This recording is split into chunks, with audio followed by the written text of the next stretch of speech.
If you're familiar with the Japanese culture of sports, you'd know calling them unique would be an understatement. Some say it's funny, some say it's bizarre. And no matter what term people use to define them, they're simply weird. If you have no idea what I'm talking about, welcome to a whole new world. Make sure you stay till the end of this video because today we're going to take a detailed look at some of the extremely weird games people play in Japan. Number 5. Candy or no candy? Some of you may be familiar with this game where a bunch of friends gather around, blindfold one contestant, and make them eat different things. It can get pretty rough, but not as much as the Japanese version. The concept behind this game is a room full of objects is set, and the contestants have to take a bite out of everything to figure out if it is candy or no candy. Sounds easy. But thanks to the Japanese art of sweets sculpting, it makes it very hard to distinguish between regular shoes and chocolate. As weird as it sounds, participants have to bite into some pretty disgusting stuff, and they lose points on top. Number 4. Eating spaghetti in a dryer. Everything that happens in this game is pretty much explained in the title, but no Japanese game is complete without a sick twist to it. Before we get into that, please don't try this at home. Trust me, it's extremely dangerous. And don't ask how I know that. While there are many sane ways of consuming noodles, a potential prize entices participants to consume spaghetti in a washing machine, which is running, if you can't tell by now. And the catch is you can't let the spaghetti spill in the machine. This right here pushes the weird into the insanity zone. Number 3. Slippery stairs. This game may not kill you, but it will bruise you for that matter. Slippery Stairs is a televised Japanese game show or sport hybrid, which is as hilarious as it is infuriating to watch.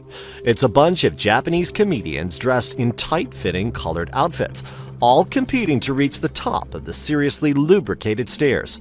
What's so fascinating is that though it's potentially one of the most frustrating sports you've ever witnessed, it never stops being funny.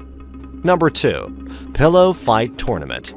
Maybe not an activity found solely in Japan, this is definitely a sport that only the Japanese have taken to such an elevated level. It's the competitive world of pillow fighting.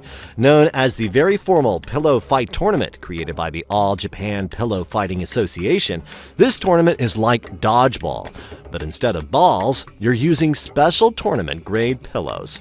Why do they always have to do this? I will never understand. The pillows used in this game were created specifically for the sport by the Pillow Fighting Association. Consisting of 2 teams battling it out, how it works is if you get hit by a pillow, you're out. Pretty straightforward, and a lot of fun.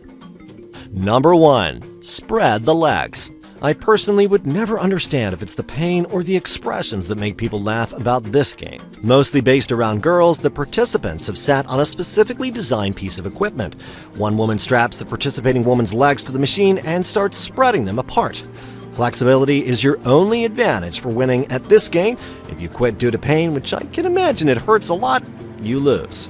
Weird is a pretty mild word to describe this game. But again, I would say don't try this at home. Be fair with your legs. Bonus: Marshmallow Rubber Band.